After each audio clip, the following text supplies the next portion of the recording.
Salut les amis et bienvenue dans ce premier épisode de C'est dans le cadre. Aujourd'hui on a la chance de recevoir pour ce premier épisode Mathieu Lambert. Mathieu, est-ce que tu vas bien? Je vais très bien, merci Arthur de me recevoir. Mathieu, tu es cycliste en Elite N1 et Ouais, tu es cofondateur de Cyclist Performance Academy. Est-ce que tu peux nous parler un petit peu plus de toi, de ce que tu fais? ouais, carrément. Alors déjà sur la partie le fait que je sois cycliste, comme tu l'as dit, je suis en élite, c'est le plus haut niveau amateur français, c'est juste en dessous des professionnels. On fait quelques courses pro parfois, mais voilà, ça reste un niveau en théorie amateur, même si la plupart font que du vélo et c'est quand même très proche du niveau professionnel. Donc voilà, quand même une grosse partie de ma vie. Et en parallèle de ça, voilà, j'ai cofondé du coup Cyclist Performance Academy, où notre volonté, donc avec mes associés, c'est de partager en fait les connaissances sur l'entraînement en cyclisme, sur la nutrition aussi. Voilà, il y a plein de publications scientifiques qui sont faites toutes les semaines. Il y a plein d'avancées qui se font sur l'entraînement. Il y a aussi des choses très basiques qui sont importantes à maîtriser.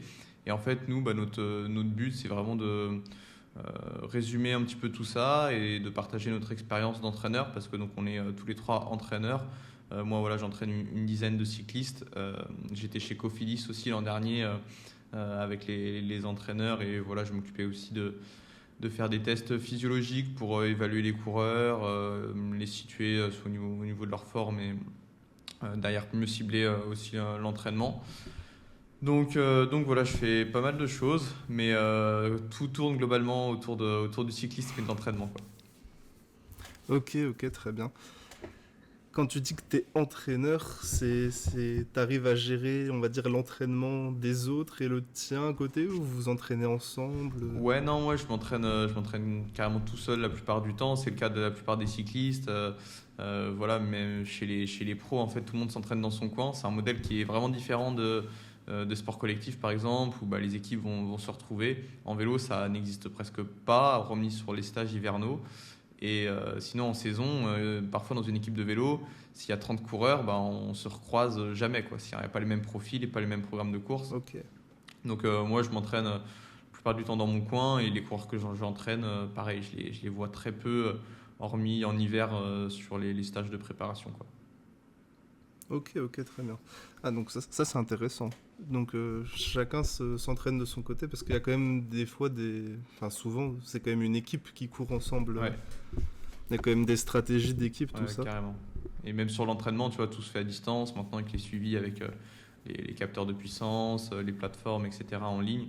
En fait, nous, en tant qu'entraîneur, on récupère tout ce dont on a besoin et on n'a pas forcément voilà, besoin de voir le coureur en face. C'est sympa de temps en temps de se voir, mais d'un point de vue qualité d'entraînement, on se débrouille très très bien à distance, quoi. Ouais, vous savez regarder si le gars il a la Ouais, ouais, forme, ouais, tout ça, grâce à ouais, ses carrément. performances. Ouais. D'ailleurs, on voit que tu partages souvent comment suivre ses performances, comment voir. J'ai pu voir sur LinkedIn, tu parlais du seuil Mm. lactal, des choses comme ça, comment gérer, comment le voir l'évolution. Ouais, ouais, non, c'est ça. En fait, simplement pour progresser, déjà, il faut faire des mesures régulièrement. Parce que sinon, comment on sait qu'on progresse? Alors, il y a plein de façons de le faire. Ça passe pas forcément par des tests. Je sais que quand on va débuter le vélo, par exemple, on va peut-être utiliser Strava. Avec Strava, on arrive quand même facilement à savoir si on progresse ou non avec les segments, etc., notre vitesse moyenne. Donc, il y a plein de façons de savoir comment on progresse. À un certain niveau, on a besoin d'essayer de rendre ça un petit peu plus précis pour évaluer sa progression. Mais aussi ces tests, et moi ce que j'utilise au-delà du suivi de la progression, c'est derrière de vraiment bien cibler l'entraînement. Et ça, ça vaut pour tout le monde, même celui qui débute. En fait, il y a certaines intensités qui n'ont pas le même retour sur investissement, qui ne procurent pas la même fatigue. Et en fait, définir ce profil d'intensité, ces zones d'entraînement, ça c'est super important pour pas s'entraîner trop fort ou pas s'entraîner trop lentement et essayer de bien gérer la fatigue et la charge d'entraînement, la progression, etc. Donc, Ouais. Chaque cycliste a son plan d'entraînement ouais. bien à lui. Sur une équipe de 10, c'est pas un plan d'entraînement Non, pour non, tout le non. monde. Donc ça demande aussi du temps d'évaluer les besoins de Mm. chacun, d'analyser Ouais. tout ça. Par exemple, sur une pré-saison, euh, combien de temps d'entraînement, combien de jours Alors après, ça dépend forcément du niveau. À très haut niveau, c'est presque tous les jours. Moi, en tant qu'entraîneur, j'aime bien mettre un jour de repos complet. On touche pas le vélo, on fait pas de sport une fois tous les 10 jours à peu près. Ça peut être un peu moins en hiver, mais généralement on tourne autour de cette moyenne-là. Et après, en termes de volume, en termes d'heures, ça va être ouais, l'hiver, si on est dans des bonnes conditions, qu'il fait une belle météo, notamment en Espagne par exemple, c'est le cas de la plupart des cyclistes pros, moi, ça va tourner autour des 20, entre 20 et 25 heures sur un moyenne hebdomadaire, quoi. Ok, ok. Ouais, faut être prêt Ouais, pour la reprise. Et en temps de course, où il y a des courses le week-end, la semaine, des fois, est-ce qu'on garde le même rythme entre les courses? S'il y a une course tous Mm. les 5 jours, par exemple Ouais. Bah après, il y a plusieurs approches, plusieurs façons de faire. C'est vrai que moi, j'aime bien essayer d'avoir un volume à peu près constant euh, pour tout simplement bah, continuer à progresser en fait au fil de la saison parce que bah, il n'y a pas qu'une seule course dans une saison. Voilà, généralement une cinquantaine à haut niveau.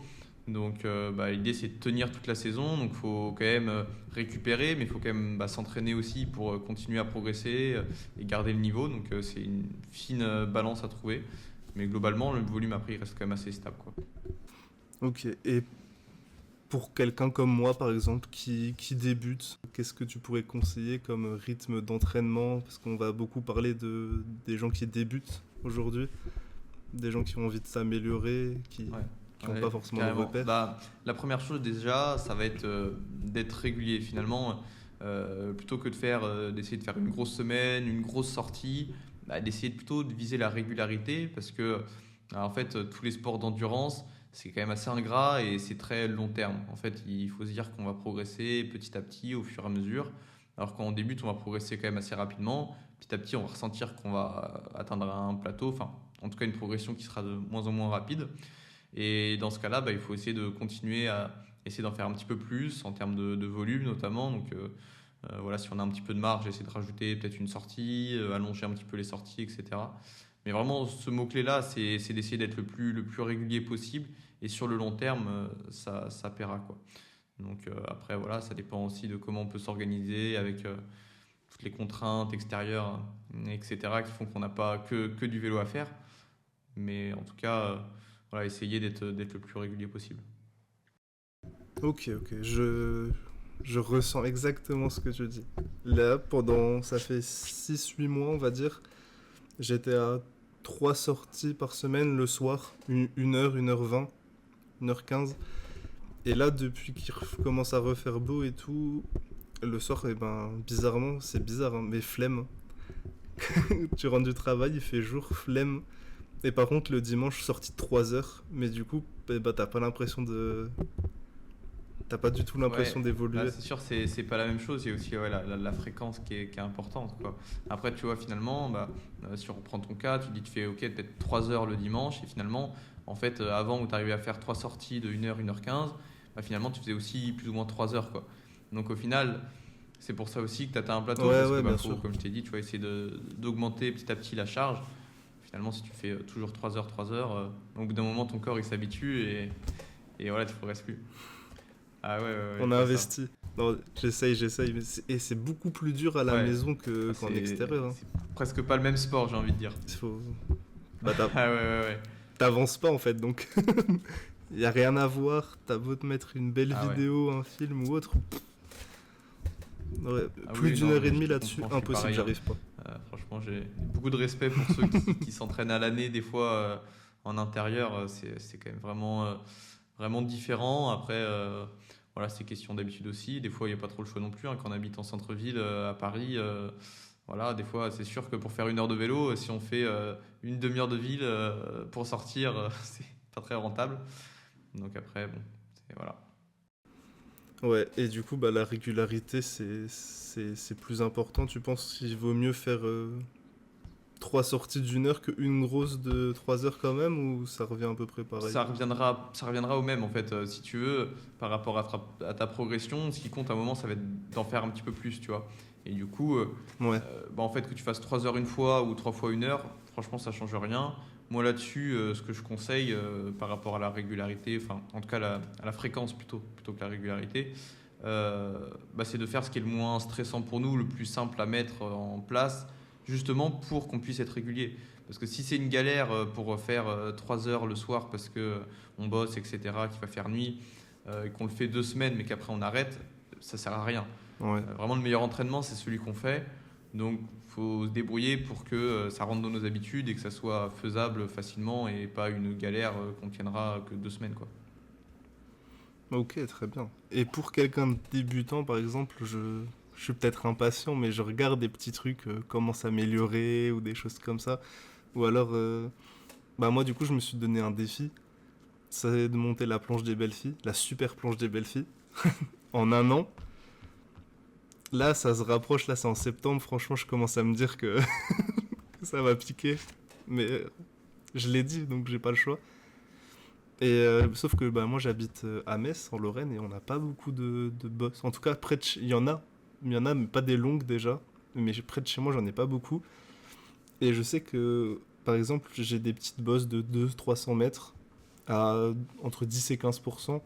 Et on m'a dit, bah tu répètes, tu donnes à fond pendant les 1 minute où tu montes. Après, tu souffles 10 minutes, tu retapes à fond dedans. Et ça peut être un exercice Carrément. intéressant. Ouais, carrément. L'idée, pour qu'un plan d'entraînement fonctionne, faut qu'il y ait une majorité de basse intensité. Donc la plupart du temps, on doit rouler tranquille, mais vraiment tranquille.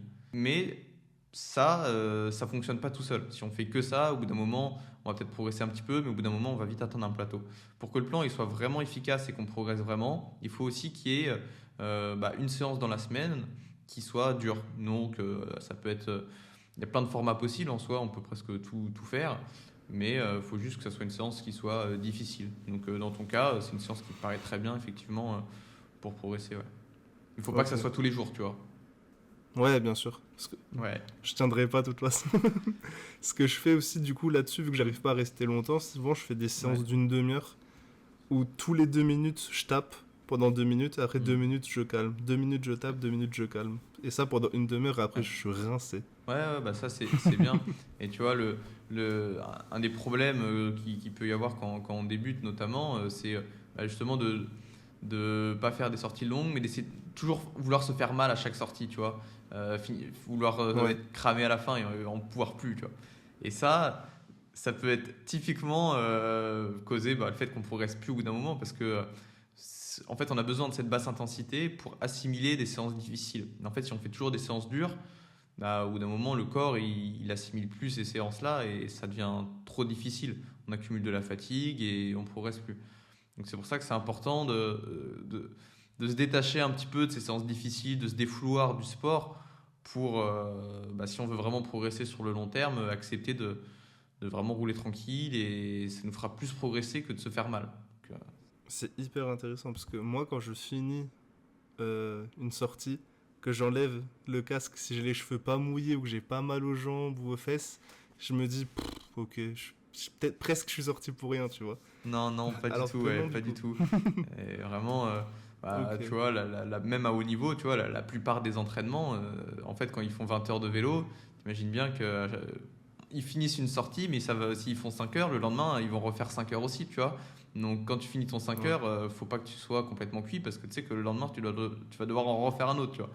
Donc, voilà, pour vraiment Ok. durer sur le long terme et assimiler les entraînements, continuer à progresser, c'est important de faire la plupart des entraînements. Je te dis, c'est vraiment la majorité minimum. Ça doit être facile et on doit terminer l'entraînement, pas avoir l'impression d'avoir rien fait, mais en tout cas, vraiment pas avoir l'objectif d'être mort, quoi. Ouais, mais pas non plus une petite balade chill. Faut quand même Ouais, ouais, après c'est 60-70. toujours du coup difficile à cibler comme ça, tu vois, sans trop avoir de repères. Ouais, Mais par exemple, on peut faire par rapport aux sensations, se baser sur une échelle de 0 à 10, tu vois, sur la difficulté de l'effort. 10, c'est vraiment l'effort maximal, tu es vraiment au bout de ta vie. Mais mettons par exemple, tu vois, une bonne séance, on va dire, d'endurance facile, ça va être 3 ou 4 grands maximum en termes d'intensité, entre 0 à 10, tu vois. Donc, c'est 40%, tu vois, 40-50%. d'intensité. Tu as quand même beaucoup de marge encore, tu vois. Ok, d'accord. Et parce que du coup, ça m'est arrivé dimanche, j'ai fait ma plus longue sortie depuis que j'en fais. Et j'ai fait 37 km, on va arrondir. Donc c'est pas énorme, mais vu que souvent j'ai pas le temps et tout, c'était ma plus longue sortie. Et il y a eu un truc, j'ai été bien tout le long. Et je me suis dit, tu t'arrêtes pas, Ouais. t'as pas fait 40 maintenant que tu y es presque. Et d'un coup d'un seul, je me suis pris un coup, mais plus moyen de Mhm. tourner les jambes, plus rien. Et j'ai vu, enfin j'ai lu, j'ai entendu, comme quoi au moment où des fois on se dit que c'est cuit, eh ben, c'est qu'on a donné que 50 ou 60% en réalité de ce qu'on a, qu'on peut presque faire le double en réalité. Ah, je sais pas. Et j'ai essayé de me le dire, et j'ai tenu 3 km je crois de plus et j'étais KO. Ouais, bah non, malheureusement, il y a des limites physio. Au bout d'un moment, ça serait bien si on pouvait juste se Ah ouais, convaincre mentalement que non, c'est bon, accroche-toi, ça va aller.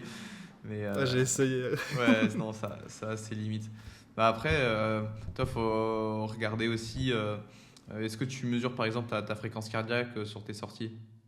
Ouais, alors pas encore, mais là, dans les prochaines sorties, parce que j'ai reçu un super message de Sigma sur Instagram qui Ok. m'envoie pour tester un compteur. Donc j'aurai Ouais. pour la fréquence cardiaque, Ouais. altitudomètre, altimètre, et toutes ces petites choses-là sympathiques. Donc compteur, tout ça. Pour l'instant, j'ai pas vraiment de compteur. En fait, jusqu'à maintenant, je prenais mon téléphone, Strava, et c'est tout. Ouais, bah tu vois, déjà avec la fréquence cardiaque, ah, tu vas pouvoir essayer de cibler un petit peu tes entraînements. Et bah, quand tu fais une séance dure, tu vas voir jusqu'à combien tu montes par exemple. Donc ça sera ta FC max proche de ce que tu peux atteindre au maximum.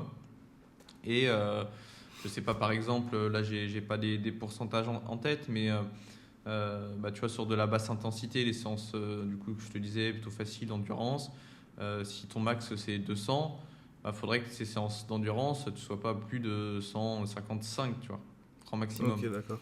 Et du coup, peut-être donc sur cette sortie-là où tu as fait 37-38 km, Ouais, bah, peut-être qu'en fait, tu vois, si tu mesures ta fréquence cardiaque, tu vas te rendre compte que tu étais proche de ton max. Et en fait, ok. tu as des limites. Au bout d'un moment, bah, tu peux plus, tu vois. Donc, c'est peut-être soit du coup, tu n'en pouvais plus parce que bah, tu étais à ton maximum. Peut-être aussi que tu avais épuisé toutes tes réserves énergétiques. Dans ce cas-là, bah, peut-être remanger un petit peu, s'habituer aussi à manger pendant les sorties. Ça, vraiment, c'est une habitude à prendre dès le début. Et voilà, faut manger pendant les sorties. Vraiment, on ne peut pas trop manger pendant une sortie. Vraiment, c'est impossible. Il faut vraiment manger pendant ces sorties parce que ça va rendre les entraînements plus efficaces. On va pouvoir s'entraîner peut-être un peu plus dur. Tu vois, tu vas peut-être rouler 2 km/h plus vite juste parce que tu manges, tu vois. Donc, c'est quand même pas négligeable. Ça veut dire que derrière, tu vas certainement mieux progresser parce que tu vas peut-être entraîner un petit peu plus dur, mais aussi générer moins de fatigue parce que bah, tu auras Ouais, eu plus carrément. de réserves, tu vas moins taper dans tes stocks, dans tes muscles, etc.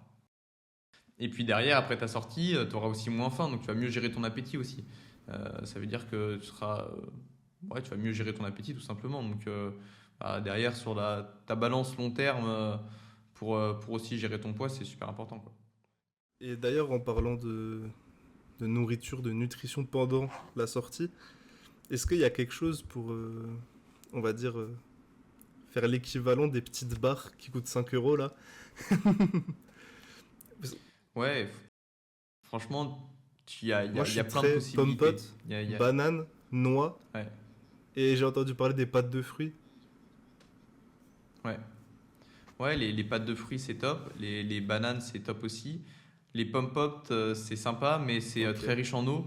Au final, ce qu'on veut, nous, c'est surtout des glucides.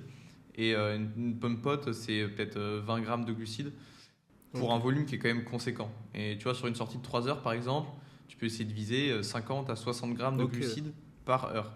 Donc si ta pomme pote a fait 20 grammes, il faudrait que tu en manges 3 toutes les heures. Il faut que tu Ouais, partes avec ta sortie avec 9 pommes ouais, potes. t'en as Donc tu toujours vois, une à ça, la bouche, quoi. ça fait beaucoup, tu vois. Ouais, ouais, tu vois. Donc, les pâtes de fruits, c'est pareil, c'est autour des 20 grammes de glucides généralement. Mais bon, c'est un volume qui est plus petit, donc c'est plus facile de mettre dans les poches, etc. Après, c'est important aussi d'en mettre quelque chose dans les bidons. Et là, tout simplement, juste soit du sirop, Ok, ça fait l'affaire, soit du sucre blanc en poudre, tout simplement. Et là, bah, tu peux peser pour te rendre compte un petit peu, tu vois, si tu mets du sirop. Alors du sirop, c'est peut-être 80 ou 90% de glucides. Donc si tu en mets 50 grammes si tu prends deux bidons de 500 millilitres et que du coup en tout ça te fait 100 grammes de sirop, bah, ça te Ouais. fait peut-être 80 grammes de glucides. Et là, tu sais que déjà si tu pars pour 2 heures, bah, en tout ça te fait 40 grammes de glucides Ah ouais, par heure, tu vois. c'est costaud, c'est sucré sucré. Ok. Ouais. Ah, tu vois que c'est vraiment super important et depuis bah, quelques années, on parle presque d'une révolution quoi, dans les sports d'endurance parce que vraiment à une époque c'était des choses qui Ouais. ne se faisaient pas et maintenant bah, à très haut niveau on va consommer 120 grammes Ok. par heure de glucides, tu vois. Donc t'imagines si on revient aux pommes Ouais. potes, je te dis qu'ils faisaient 20 grammes, t'imagines? Il faut manger 6 pommes potes Ouais. par Donc heure. les Donc pâtes de c'est fruits et le énorme. sirop, ça peut être un bon complément parce que les bars, c'est quand même, ça fait quand même un budget. Si tu t'entraînes Ouais, carrément. 5 jours semaine, ça fait vite, ça peut vite faire 50-60 € par semaine. Ouais, non, ouais, carrément. Nous, du coup, bah, à haut niveau, moi, ce que je recommande pour ceux qui vont du coup beaucoup rouler, parce que même si on est professionnel, c'est quand même des questions qui se posent. On n'a pas un budget illimité pour acheter de la bouffe. Donc, ce qu'on peut faire, bah, c'est tout simplement le sucre de table, le sucre blanc dans les bidons, ça fonctionne très bien et on peut en mettre beaucoup. On peut acheter aussi de la maltodextrine en poudre. Ça s'achète à Decathlon, sur MyProtein, ça s'achète un petit peu partout. Et là, c'est moins sucré, c'est un neutre goût. Et ça coûte, je sais pas, peut-être 4 euros le kilo. Et là, par exemple, du coup, dans un bidon, bah, on peut mettre 80 grammes de maltodextrine dans un bidon. Et déjà, tu vois, on a 80 grammes de glucides, parce que là, c'est que du sucre. Donc 80 grammes de glucides. Si on prend voilà, un bidon par heure de 80 grammes de glucides, bah, on est déjà à 80 grammes de glucides et ça nous coûte presque rien, tu vois. Donc il y a toujours toujours des solutions, tu vois, pour la nutrition pendant l'effort, pour que ça coûte pas trop cher. Après, on peut acheter aussi du pain d'épices, enfin, il y a plein des fruits secs aussi, des figues, des dattes, des choses comme ça, hein. Ça coûte pas Ok, forcément très je cher. savais pas. Très intéressant. Mais parce que ouais, c'est important. Et quand tu fais petite pause ou que tu prends en roulant, tu sens vraiment une Ouais. différence dans les 5 minutes, je trouve. Bah, du coup, le sucre, Ah bah ouais. ça carbure Ouais. et c'est impressionnant. Ah ouais, carrément. Carrément. Ah bah franchement, t'imagines quand on fait 20 heures de Ouais, vélo c'est par ça. semaine, on est drogué au sucre, hein, on fait que Une ça. addiction. C'est même un peu affolant hein, quand on regarde les quantités. Je te dis, du coup, moi je commande donc maltodextrine en poudre et je commande aussi du fructose avec parce que en fait, les deux vont Ok. ensemble pour assimiler plus de 60 grammes de glucides par heure. On a besoin d'avoir du glucose et du fructose. C'est deux sucres différents et qui passent pas par la même voie en fait. Il y en a un qui va passer par le foie, il y en a un qui va aller directement dans la circulation Ok. sanguine. Et du coup, pour bien assimiler les deux, bah, c'est plus simple d'avoir disons plusieurs options de digestion plutôt qu'une seule qui se retrouverait saturée quoi. Donc bref, je commande tout ça en poudre et c'est vrai que c'est des quantités, c'est Ouais. affolant, tu vois. Tu commandes tout ça, tu dis bon là c'est bon, j'en ai pour 6 mois et au bout de 3 semaines, il y en a plus, tu dis Mais ah ouais, quand bah, même. c'est les athlètes, hein. C'est comme si on regarde n'importe quel sportif de haut niveau. Tu dépenses tellement que bah, tu es obligé de compenser, sinon le corps il suit pas. Ouais, Mais non mais c'est clair. c'est ouf. C'est parce que c'est limite, c'est pas en danger ta vie, mais c'est quand même, faut que ton corps il s'habitue. Hum. Il y a quand même un petit côté de sacrifice quand même pour le sport Ouais, qui est très intéressant. Du coup, on a parlé entraînement, ouais. on a parlé nutrition, et maintenant, est-ce qu'on peut parler matériel? Hum.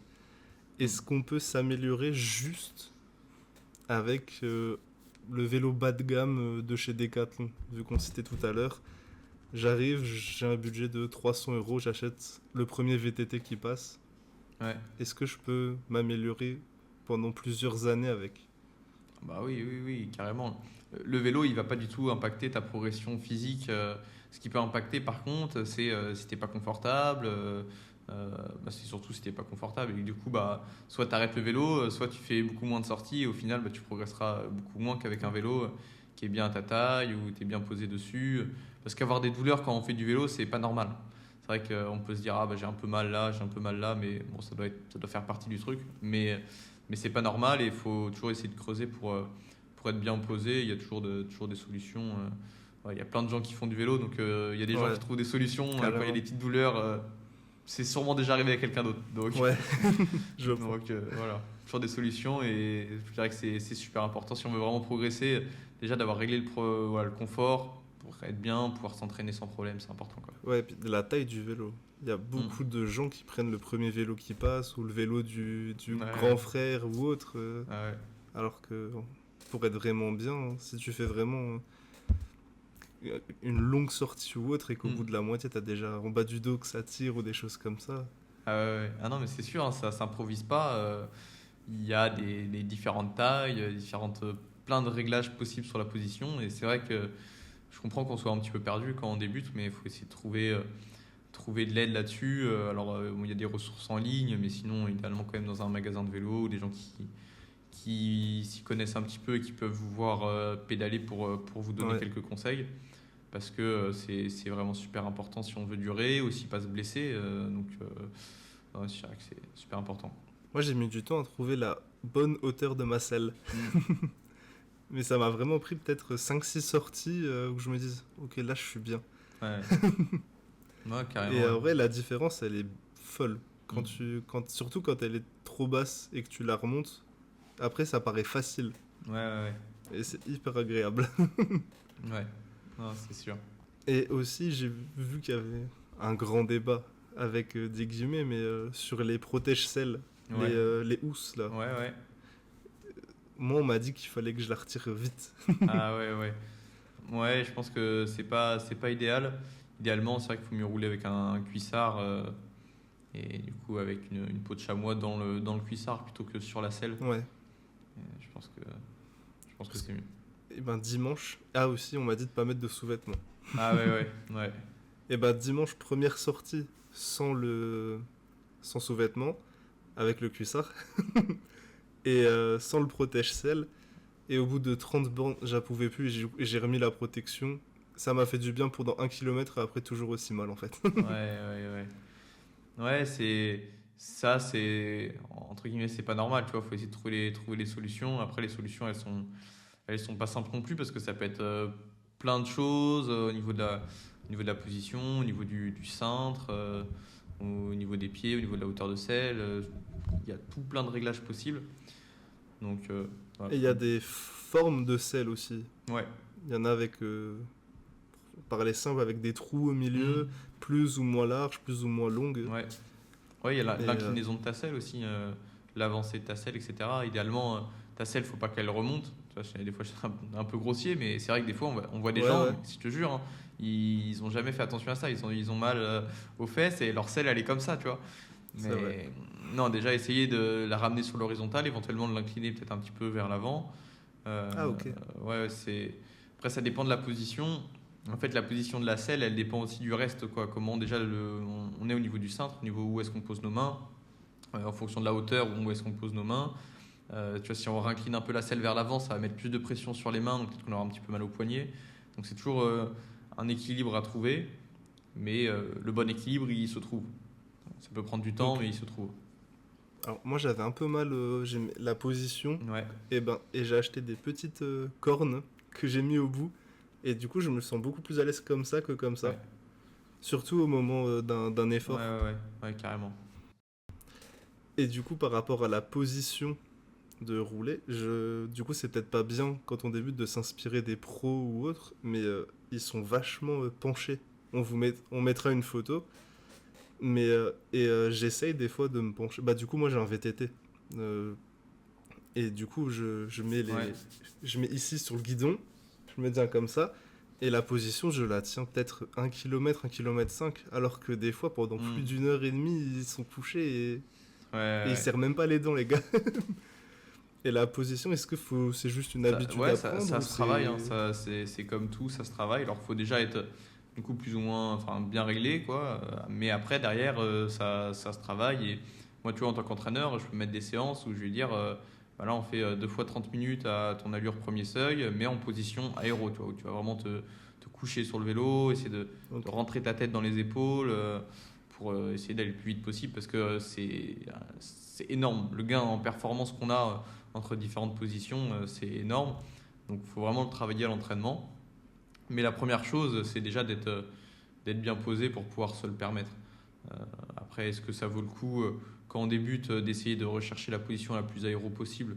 Pas forcément, mais quand même, c'est pas négligeable si on a envie de progresser tout simplement et d'aller vite. Enfin, voilà, bon, on pourra gagner beaucoup plus, je pense, en position que déjà physiquement. En tout cas, c'est beaucoup plus facile d'essayer d'être un peu plus optimisé au niveau de la position, d'être rentré un peu la tête dans les épaules, etc. Que de gagner, si on parle en watts, gagner 20-30 watts, ça peut prendre beaucoup de temps, quoi. Ok, carrément. Ouais. Et oui, la position, bah, notamment, on Mm. voit dans les entraînements pour les contre-la-montre, les trucs comme ça. Bah, on mettra des images aussi, mais quand ça calcule, enfin quand ça montre Ouais, par où l'air passe, c'est fou, ouais, c'est des balles ouais, de fusil, les gars. Et ouais. c'est hyper Ouais, intéressant. carrément. Et là-dessus, le cyclisme se rapproche pas mal de la Formule 1. C'est vraiment, ouais, c'est super important de bosser ça. Et aujourd'hui, les équipes qui investissent pas des sommes énormes dans le matériel, l'optimisation, bah, ils sont largués, quoi. Même si physiquement ils ont les meilleurs mecs, c'est c'est injouable. Ils savent déjà au départ qu'ils sont battus, quoi. Les mecs, c'est pas possible, Ouais, tu bah peux pas les battre. ouais, on voit, c'est des salles Mm. dédiées à ça, des salles énormes avec un Ouais, énorme ouais, ouais. ventilateur qui... c'est hyper impressionnant, Ouais. c'est fou. De se dire qu'à la Ouais, base, c'est ouais, c'est juste ça. du Ah, vélo. c'est un sport mécanique aussi, quoi. C'est vrai qu'on a tendance à l'oublier aussi, mais c'est pas que physique, hein. Ouais, c'est ça. Et ils font qu'un en fait Ouais, ouais, avec la carrément. machine. Du coup, pour revenir, avec un simple VTT, par exemple, je peux monter la branche Ouais, des belles filles. carrément. Là, en ce moment, je suis dans un moment où je rage un peu. Je me dis, non, mais c'est sûr, si j'aurais un vrai vélo comme ceux qui me doublent là, c'est sûr que moi aussi je serais meilleur. Ah, bah c'est sûr que c'est une aide non négligeable pour aller plus vite. Ça t'empêchera pas de progresser et de devenir meilleur toi-même, mais c'est sûr que par rapport aux autres, si tu te compares à quelqu'un qui a un vrai vélo de route, qui est bien posé, etc., c'est sûr que la différence, elle peut être stratosphérique. Ouais. Parce qu'on vous voit, hein, les dimanches après-midi, quand nous on se balade et qu'on est en galère, ceux Ouais, qui ouais, passent à 40 km/h comme ça, ouais, qui ont même ouais. pas de petite sonnette. Là, à chaque fois, je me dis, waouh, Ah ouais, ouais. lui il est Ah non, bien. c'est impressionnant, hein. Enfin, là, C'est impressionnant et en vrai, ça fait rêver parce que putain, ouais. un vrai objectif, c'est trop stylé. Mais du coup, pareil, comme on disait tout à l'heure pour les bars ou autres, à chaque fois, Mm. c'est un budget. Après, il y a des vélos de route de bonne qualité, entrée de gamme, qui sont quand même à des prix Ouais, convenables. Pour 1500, des choses comme ça, on peut déjà ouais. sortir avec un très Ouais, beau après, vélo. il y a l'occasion aussi. Alors, c'est vrai que si on débute vraiment, qu'on a besoin de conseils aussi sur sa position, etc., c'est peut-être pas la meilleure option. Mais économiquement, ça sera certainement là où on peut faire les meilleures affaires en occasion, notamment bah, avec des vélos en frein à patin. C'est vrai que maintenant, la plupart des gens sont passés sur des freins à disque. Donc, j'imagine qu'il y a certainement des bonnes affaires à faire sur les freins à patin qui fonctionnent aussi très très bien. Donc, Magnifique. Et du coup, je voulais parler aussi d'évolution avec toi. Alors, je sais pas si c'est bien de se fixer des objectifs, par exemple, quand on commence. Moi, je sais que mm, c'est comme de l'essence quand je me mets un peu des objectifs. Peut-être qu'il y a des gens qui font juste ça pour ouais. leur plaisir perso, des choses comme ça. Mais est-ce que c'est bien de se mettre, selon toi, hein, selon ton point de vue, il n'y a pas Mm. forcément de bonne ou de mauvaise réponse, je pense. Est-ce que toi, tu te mets par exemple des objectifs pour dans un an, pour dans 2 ans Ouais, non, si, je pense que c'est important parce que bah, voilà, des fois, il y a des jours où on a moins la motivation, c'est normal. Même on n'a pas forcément envie de rouler, enfin, même à haut niveau. On n'est pas toujours très content de sortir, quoi. Mais on y va quand même parce que bah, on a la discipline, justement, on repense à nos objectifs, etc. On se dit, bah non, si je veux atteindre ce niveau-là, de toute façon, il faut que j'y aille, quoi. Et je serai content d'atteindre ce niveau-là et c'est vraiment mon objectif. Donc, non, moi je pense que c'est important. Sinon, c'est vrai que c'est dur de trouver la motivation. Voilà, si on n'a pas envie d'aller rouler, dès qu'on n'a plus pas d'objectif, bah, c'est sûr qu'on n'y va pas, quoi. Il y a aussi un point, parce que tu as été touché par ce point que je vais lancer. Il y a presque un an, tu t'es fait une fracture du radius, je crois. comment on se remet? Bah, du coup, toi, c'est quand même une grosse blessure qui arrive souvent. Et comment on revient? Comment on arrive à se remettre? Est-ce que dès le lendemain ou sur le lendemain, on essaye de se remettre tout doucement, peut-être sur un vélo Ouais. d'intérieur pour faire tourner les jambes ou des Ouais, c'est choses comme ça. ça? Si on peut, c'est essayer de reprendre assez rapidement. Après, on peut se permettre de faire 2 semaines sans faire de vélo et derrière reprendre Ouais. progressivement. Mais c'est sûr que Oui, selon où est la ah bah fracture, oui, des des fois ça fois va on être peut pas. plus que 2 semaines, hein. Des fois, malheureusement, quand c'est les jambes qui sont touchées notamment, là ça peut être vraiment long et dans ce cas ça impacte clairement la progression. Après, quand c'est que 2 semaines d'arrêt, finalement derrière on revient assez vite. Ça veut dire que pendant un mois on va peut-être galérer, pas faire grand-chose, mais après vraiment ça Ouais. revient très très vite. Donc toutes ces blessures-là qui sont bien embêtantes, mais sur la progression sur le long terme, elles ne changent pas grand-chose, quoi. C'est tout de suite quand on fait des arrêts vraiment prolongés, mettons un mois sans sport, là ça commence déjà à impacter pas mal. Et tout de suite, Ouais. si on fait un mois sans sport, c'est-à-dire qu'on perd peut-être 3 4 mois, quoi. Le temps de se remettre en route, Ok. etc. Tu Oui, donc c'est chiant sur le moment, mais sur le long vois. Ouais, terme, ça nique pas la saison, non, par non, non. exemple. Ok, très bien. Ok, très cool. Eh ben, je crois qu'on a fait à peu près le tour. Ouais, carrément. De tour de ce que je voulais te parler en gros. Ok, bah c'est très cool, Mathieu. Merci beaucoup. J'espère que ça t'a plu. J'espère que ça vous a plu aussi à vous. Et puis voilà. En vous souhaitant une bonne journée. Et puis des bisous. Ciao, ciao. Ciao.